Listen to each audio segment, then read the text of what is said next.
আসসালামু আলাইকুম ওয়া রাহমাতুল্লাহি ওয়া বারাকাতুহু। কেমন আছেন সবাই? আশা করছি সবাই অনেক ভালো আছেন। সম্প্রতি সামাজিক যোগাযোগ মাধ্যমে একটি গান সবচেয়ে বেশি ভাইরাল হয়েছে এবং জনপ্রিয়তার শীর্ষে সেই গানটি রয়েছে। সামাজিক যোগাযোগ মাধ্যম ইউটিউব, ফেসবুক, টিকটক এবং ইনস্টাগ্রাম রিলে সবচেয়ে বেশি জনপ্রিয় গান সেটি হচ্ছে কাঁচা বাদাম। এই কাঁচা বাদাম গানটি শোনেননি এমন কোনো মানুষ হয়তো এখন খুঁজে পাওয়া মুশকিল। সকলেই হয়তো কাঁচা বাদাম গানটি কম বেশি শুনে থাকবেন, কিন্তু এই কাঁচা বাদাম গানটি যে গেয়েছে তিনি একজন ফেরিওয়ালা। তিনি এই কাঁচা বাদাম গানটি গেয়েই কিন্তু বেসিক্যালি তিনি বাদাম বিক্রি করেন। তার নাম হচ্ছে ভুবন বাদ্যকর। আজকের এই ভিডিওতে আমি দেখাবো ভুবন বাদ্যকরের জীবন কাহিনী। তিনি কতটা কষ্টে আছে এবং কতটা কষ্ট করে তিনি জীবিকা নির্বাহ করে সেটাই আপনাদেরকে দেখাবো। আর একটা কথা বলে রাখি, আজকে কাঁচা বাদাম গানটি ভাইরাল হওয়ার পরে কিন্তু অনেকেই সেলিব্রিটি হয়ে যাচ্ছে কাঁচা বাদামকে কেন্দ্র করেই। অনেকেই টিকটক স্টার হয়ে গেল, অনেকেই ইউটিউবে মিউজিক ভিডিও বানাচ্ছে, লক্ষ লক্ষ টাকা ইনকাম করছে। কিন্তু যে ব্যক্তি গান করেছে এই ভুবন বাদ্যকর উনি কিন্তু আগের পর্যায়ে আছে। তার অবস্থা কিন্তু আগের মতোই দরিদ্র এবং মধ্যবিত্তই আছে। তার জীবিকা নির্বাহের একমাত্র উৎস হচ্ছে এই বাদাম বিক্রি। এই বাদাম বিক্রি ছাড়া তার পেট চলে না। চলুন আজকে আপনাদেরকে একটি ভিডিও দেখিয়ে আসি, যে ভিডিওটা আমাদের বাংলাদেশের খুবই জনপ্রিয় একজন ইউটিউবার মজার টিভির মাহসান স্বপ্ন ভাই করেছে। ওপার বাংলায় গিয়ে খুবই কষ্ট করে তার ইন্টারভিউ নিয়েছে ভুবন বাদ্যকরের। তার মুখ থেকে শুনে আসা যাক তিনি কত কষ্টে আছেন। এবং মাহসান স্বপ্নকে অনেক অনেক ধন্যবাদ জানাই ভাই, আমাদের এই বাংলাদেশ থেকে এত দূরে পাড়ি দিয়ে যে ভুবন বাদ্যকরের ইন্টারভিউ নিলেন এবং তার সাক্ষাৎকার নিলেন এবং তার ব্যক্তিগত পরিচয় তুলে ধরলেন সকলের মাঝে এবং তার দরিদ্রতা সবার মাঝে উন্মোচন করলেন যে তিনি কত কষ্টে আছেন। একজন ব্যক্তি এখন সবচেয়ে বেশি জনপ্রিয়তার তুঙ্গে আছে, সবচেয়ে বেশি জনপ্রিয়তা অর্জন করেছে কাঁচা বাদাম গানটি। আমার মনে হয় বর্তমান সময়ে সবচেয়ে বেশি ভাইরাল টপিক সেটি হচ্ছে কাঁচা বাদাম। এত বড় একজন সেলিব্রিটি রাতারাত্রি হয়েও কিন্তু তার ভাগ্য কখনোই কোনোভাবেই পরিবর্তন হয় নাই। আমরা দেখেছি অনেকেই সামাজিক যোগাযোগ মাধ্যমের কারণেই কিন্তু অনেকেই অনেক বড় সেলিব্রিটি হয়ে গেছে এবং তার লাইফ সারা জীবনের জন্য সেটেল হয়ে গেছে। কিন্তু ভুবন বাদ্যকরের ক্ষেত্রে এমনটা হয় নাই। তিনি কোনো সহযোগিতাও পায় নাই, আগের মতোই তিনি বাদাম বিক্রি করে খাচ্ছেন। চলুন কথা না বাড়িয়ে মাহসান স্বপ্ন ভাইয়ের সেই ভিডিওটি দেখে আসি, ভুবন বাদ্যকর কী বলছে এবং ভুবন বাদ্যকরের বর্তমান আর্থিক অবস্থা কতটুকু খারাপ। কাঁচা বাদাম যদি কে নেবে খাবে চটপট নিয়ে যাবে, আছি যখন পেয়ে যাবে চলে গেলে পস্তাবে। যে বুবুরা নেবে সর্দি টুকটাক করে খাবে, আর যে দিদি নেবে না কিন্তু ভ্যাল করে ভালবে। তাই আসুন কাঁচা বাদাম খাবেন, প্রোটিন ভিটামিন বেশি পাবেন। ভেজে দিবে প্রোটিন ভিটামিন পুড়ে যাবে, কিন্তু ছাই হয়ে যাবে, কিন্তু প্রোটিন ভিটামিন পুড়ে যাবে। ভাজা বাদাম খাবে অম্বল হবে, পেট পরিষ্কার হয়ে যাবে। এই কাঁচা বাদাম খাবে অম্বল হবে, পেট পরিষ্কার হয়ে যাবে। আর ভাজা বাদাম খাবে গ্যাস হবে, গ্যাস হলে রোগ জ্বালা বেশি হবে। আর কাঁচা বাদাম খেলে অম্বল হবে, পেট পরিষ্কার হলে রোগ জ্বালা সরে যাবে। জয় নিতাই। প্রিয় দর্শক, আমরা এখন আছি ভারতের পশ্চিমবঙ্গের বীরভূম রাজ্যে। আর আমার সাথে দেখুন পুরো গ্রামবাসী আছে, সবাই খুব খুশি এবং সবাই খুব ভালো মানুষ। আর যেই দাদা ভাইরাল হয়েছে বাংলাদেশে, বিশ্বে ভাইরাল হয়ে গেছে, এই দাদার কাছে আমরা এসেছি। দাদা কেমন আছেন? ভালো। এই গাড়ি সেই গাড়ি না, যে গাড়ি দিয়ে আপনি বাদাম বিক্রি করেন। আর আচ্ছা, আপনার হাতে কি আছে দেখি? এই দেখুন চুড়ি মালা, পায়ের পড়ে গেল নাকি? এগুলো কি সিটি গোল্ড? এগুলো সিটি গোল্ড। আচ্ছা, আপনি যেটা ভিডিওতে বলছিলেন যে সমানে পাবেন, কিভাবে বাদামটা দেন বলুন? এইটা সমান মানে একদিকে বাদাম দিয়ে ওজন দিয়ে। এই ওজন কিসে দেন আপনি? ওই যে তুল এই ধরুন, এ পাশে যদি আমি একটা ফোন দেই, এ পাশে বাদাম হবে, তাই তো?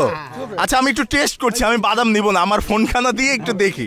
এ ধরুন আমার এই ফোনখানা দিব, একটু ওঠান তো, এই ফোনখানা কতটুকু বাদাম পাবো একটু দেখি। এটা বিনিময়ে 500 বাদাম। যদি অ্যান্ড্রয়েড মোবাইল থাকে বা ভিভো থাকে তার বিনিময়ে 500 বাদাম। 500 গ্রাম? 500 গ্রাম, মানে এই ফোনটার বিনিময়ে 500 গ্রাম বাদাম পাবো। আর কিপ্যাড মোবাইল থাকলে কিন্তু সমান বাদাম। ও আচ্ছা, এগুলা দিয়ে হচ্ছে সমান। এগুলা দিয়ে সমান কি আছে? সিটি গোল্ড দিয়ে সমান বাদাম, সমান পাবো। আচ্ছা, এমনিতে অ্যান্ড্রয়েড ফোন, আইফোন এগুলা দিয়ে কেউ বাদাম নেয়? হ্যাঁ নেয়। আইফোন দিয়ে নেয় না?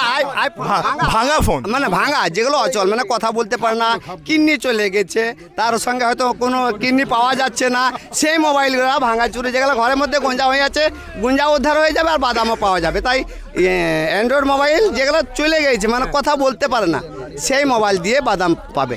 কিন্তু ভালো মোবাইল কেউ নিয়ে আসবেন না, কাঁচা বাদাম খাবেন, কিন্তু ভালো বাদাম দিয়ে দেবেন না। আচ্ছা দাদা, আমি একটা জিনিস জানি যে আপনি তো ভাঙা ফোন, সিটি গোল্ড পুরনো নেন, হ্যাঁ। এগুলা নিয়ে পরে আপনি কি করেন? ওগুলো বিক্রি ফেরো অন্য জায়গায় বিক্রি করি। অন্য জায়গায় বিক্রি করেন, পরে কি পুষিয়ে যায় আপনার বাদাম বিক্রি? ওই মানে সংসারটা চলে আর কি। সংসারটা হ্যাঁ, চলে। চলে হ্যাঁ। তো আপনার পরিবারে কজন আছে? 5 জন 6 জন। 6 জন আছে। কে কে ওনারা? আমার বোন আছে, আমার 2টো ছেলে আছে, বোম আছে, দুই বেটা আছে, আর আমরা 2 জন স্বামী স্ত্রী। আচ্ছা, আর এখন এই যে এত মানুষ চারিদিকে আমি একটু দেখাই, প্রচুর মানুষ, হ্যাঁ। ওনারা আপনার প্রতিবেশী তাই তো? হ্যাঁ, আমার আপনাকে প্রতিবেশী। খুব ভালোবাসে। খুব ভালোবাসে। দাদার গান আপনাদের কেমন লাগে জোরে বলুন। দাদা যে ভাইরাল হয়েছে, এই গ্রামের নাম উজ্জ্বল হয়েছে তো। আচ্ছা, একটা জিনিস আমি আপনাদের সাথে শেয়ার করি বা জানি, আমরা দেখেছি যে সে ফেমাস হওয়ার পরে উল্টাপাল্টা হয়ে গেছে। দাদার মধ্যে কি এরকম অহংকার আছে? না, কিছু নেই, ভালো ফ্রেশ। প্রিয় দর্শক, আমি নিজে দেখছি যে দাদার মনটা এত ভালো। দাদা, আমি আশা করব যে সামনে হিমেশ হোক, তারপর এই বাদশা হোক, তারা তাকে নিয়ে গান করবে, এই আশা করব। তো দাদা, আপনি কত বছর ধরে এই কাজ করছেন? 10 সাল হয়ে গেল। 10 সাল হয়ে গেল। এর আগে কি করতেন? আগে মুনিশ কাটতাম আর চাষবাস এই কাজ করতাম। করে পরিবার চলে আপনার? তো অনেক না, চলে না তো, কি করবো, না চালালে চলাতে সংসার মার ভাত করে খাচ্ছি। আচ্ছা প্রিয় দর্শক, আমি স্ক্রিনে আরেকটা ভিডিও দিয়ে দিচ্ছি যে দেখুন, এই ঘরে হচ্ছে উনি থাকে এবং খুব কষ্ট করে পুরো পরিবারটা আসলে বাস করে, যার জন্য আসলে ভিডিওটা ভাইরাল হয়েছে। আমরা খুবই খুশি, কারণ গ্রামের এত ভিতরে একটা জায়গা, এই জায়গা থেকে একটা প্রতিভা যদি মেইন জায়গা, মেইন স্ক্রিনে চলে আসে, তাহলে কিন্তু এটা আমাদের জন্য ভালো, সবার জন্য। কারণ আমরা একটা প্রতিভাকে আসলে সামনে পেয়েছি, রাইট? কি বলছেন দাদারা? সো আমি চাইবো যে উনি এমন একটা জায়গায় যাক যেন সবাই আরও ভালোভাবে ওনাকে দেখতে পারে, ওনার পরিবারটা ভালোভাবে চলে। দাদা, আরেকটা গানের কথা বলছিলেন আপনি তখন, যে সবাই আপনার কাছে গান গাইতে শুনতে চাইছে, তাই তো? তখন আপনি একটা গান বানিয়েছেন, ওই গানটা আমাদের একটু বলুন। সারে গামা গারে, আরে গান শোনাবো তোরে, মনের মতো পেলি রে, তোরা গান শুনিতে আলি রে। এটা দেখলে ওটা দেখলে হয়ে মঞ্চে হারা, সারা পৃথিবী ঘুইরা দেখুন নাই কেউ আমার পারা।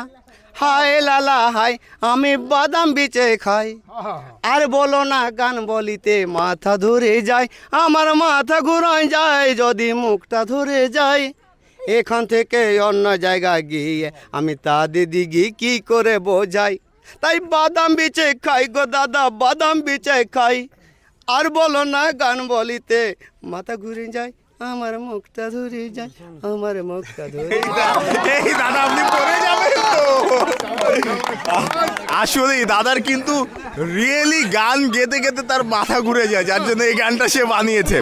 তো দাদা, আপনার নাম্বারটা একটু শেয়ার করুন, যে আপনার সাথে যোগাযোগ করবে সে নাম্বারে নিশ্চয়ই আপনি পেটিএম খুলে নেবেন। এই একটা নাম্বার আপনার নিজ মুখে শেয়ার করুন। এটিএম খুলে নেবো তো, ওই করে দিবে, ওই দাদারা করে দিবে। নাম্বারটা আপনি বলুন শুধু। 8001325704। ওকে প্রিয় দর্শক, বাংলাদেশ থেকে যারা ফোন করবেন তারা +91 লাগিয়ে নেবেন, আর প্রবাসীরাও, মানে বাংলাদেশের প্রবাসীরা, তারাও লাগিয়ে নেবেন। প্রিয় দর্শক, আপনারা জানেন যে আসলে আমরা যেসব মানুষকে নিয়ে কাজ করি, তারা খুব অসহায় মানুষকে নিয়ে আমরা এর আগে অনেক কাজ করেছি, যাদের সরাসরি নাম্বার আমরা শেয়ার করেছি। মাঝখানে আমাদের সাথে যোগাযোগ করার কোনো মাধ্যম রাখি না, এই জন্য যে আপনাদের বিশ্বাস যেন অর্জন হয় যে দাদাটা নিজ মুখ থেকে নাম্বার বলেছে, মাঝখানে আর কিচ্ছু হয়নি। সো সরাসরি ওনার সাথে যোগাযোগ করবেন, যেটা আমাদের ভাল লাগবে এবং সবার ভাল লাগবে, তাই তো? সবাই ওনার পাশে দাঁড়াবেন। তো দাদা, এখন খুব ফেমাস হয়ে যাচ্ছেন, ফিউচারে যদি আপনি একদম গানে চলে যান, তাহলে কি এই ব্যবসা ধরে রাখবেন নাকি? আর ব্যবসা কি, যদি আমি ওই গানের মাধ্যমে যাই তার কি করে ব্যবসা, যদি ব্যবসা করতে হবে, যদি আমি পাই তো আবার ব্যবসাও করবো। রাইট, আমরা আশা করছি যে দাদা গানের মাধ্যমে গানের জগতে চলে যাবে এবং এই ব্যবসা দরকার নেই, তখন সে সবসময় গান করবে। সো দাদা, বাংলাদেশের মানুষ সম্পর্কে কিছু বলুন। বাংলাদেশের মানুষকে বলবো শুভেচ্ছা জানিয়ে আমার নিবেদন, যে এত দূর থেকে এসেছেন, কত সুন্দর লাগছে, আপনাদেরকে খুব ধন্যবাদ যে আমাকে দেখার জন্য এসেছেন। আমার খুব ভালো লাগলো, আপনারা যে সুখে থাকুন, আপনারাও কত সুন্দর, আমার যে কষ্ট করে এসেছেন আপনারাও সুখে থাকবেন, কিন্তু আমার যে আমাকে দেখতে এসেছেন, আমার কত সুন্দর লাগছে, খুব ভালো লাগছে। সো প্রিয় দর্শক, এটাই বলবো যে ভিডিওটা অনেক বেশি শেয়ার করবেন, যেন ওনার নাম্বারটা এখন আমরা দিয়ে দিয়েছি, যেহেতু এই নাম্বারটা অনেক বেশি প্রচার হয়। আগের বার আসলে ওনার সাথে রিচ করতে কেউ পারেনি, আমরা দেখেছি প্রত্যেকটা ভিডিওর কমেন্টের লোকে বলছিল, মানে মানুষজন বলছে দাদাকে সবাই কিছু হেল্প করো। আর দেখুন, আমি স্ক্রিনে ভিডিও দিয়ে দিব, এত মানে কষ্টে আছে তারা, তাদের হেল্প করে না আমাদের দায়িত্ব।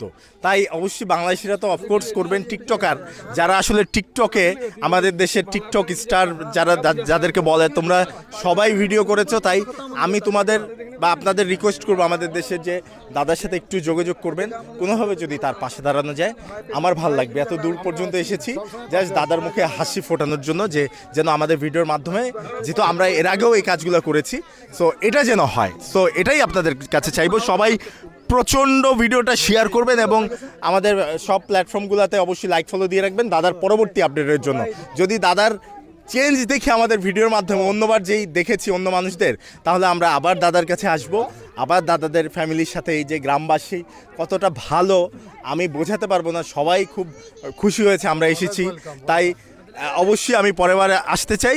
সম্মানিত দর্শক শ্রোতা মণ্ডলী, আপনারা ভুবন বাদ্যকরের মুখ থেকে শুনলেন তার বর্তমান অবস্থা এবং বর্তমান সমস্যার কথা। আপনারা সকলেই দেখলেন যে ভুবন বাদ্যকরের বর্তমান পরিস্থিতি কতটা খারাপ। তিনি আগের মতোই কিন্তু বাদাম বিক্রি করেই জীবিকা নির্বাহ করছে, আগের মতন বাদাম বিক্রি করেই কিন্তু খাচ্ছে, আগের মতোই ফেরিওয়ালা আছে। তার গানটি ভাইরাল হয়েছে তুমুল পরিমাণে, সবচেয়ে বেশি ভাইরাল হয়েছে সামাজিক যোগাযোগ মাধ্যমে সরাসরি গানটির কাঁচা বাদাম। কেউ রিমিক্স করছে, কেউ বিটের সাথে গানটি প্লে করছে, কেউ টিকটকে লিপসিং করতেছে, কেউ আবার আপনার ইউটিউবে ভিডিও আপলোড করে কোটি কোটি টাকা ইনকাম করতেছে। কিন্তু যে ব্যক্তি আসল শিল্পী, যে ব্যক্তি গানটি করেছে, সেই ভুবন বাদ্যকর ভাই আগের পর্যায়ে আছে, আগের মতোই মধ্যবিত্ত নিম্নবিত্ত পর্যায়ে জীবনযাপন করছে। আপনাদের কাছে একটা রিকোয়েস্ট, মাহসান স্বপ্ন ভাইয়ের এই ভিডিওতে আপনারা দেখলেন যে ভুবন বাদ্যকর তার একটা নাম্বার দিয়েছে, আপনারা যদি পারেন তাকে সাহায্য সহযোগিতা করেন। ভালো থাকবেন, সুস্থ থাকবেন এবং ভুবন বাদ্যকরের গাওয়া কাঁচা বাদাম গানটি আপনার কাছে কেমন লেগেছে অবশ্যই কমেন্ট বক্সে কমেন্ট করে জানাবেন। আর আমাদের চ্যানেলটি যারা সাবস্ক্রাইব করেননি অবশ্যই চ্যানেলটি সাবস্ক্রাইব করে পাশে থাকা বেল বাটনটি ক্লিক করে রাখবেন, যাতে পরবর্তী আপডেট সবার আগে আপনার কাছে পৌঁছে যায়।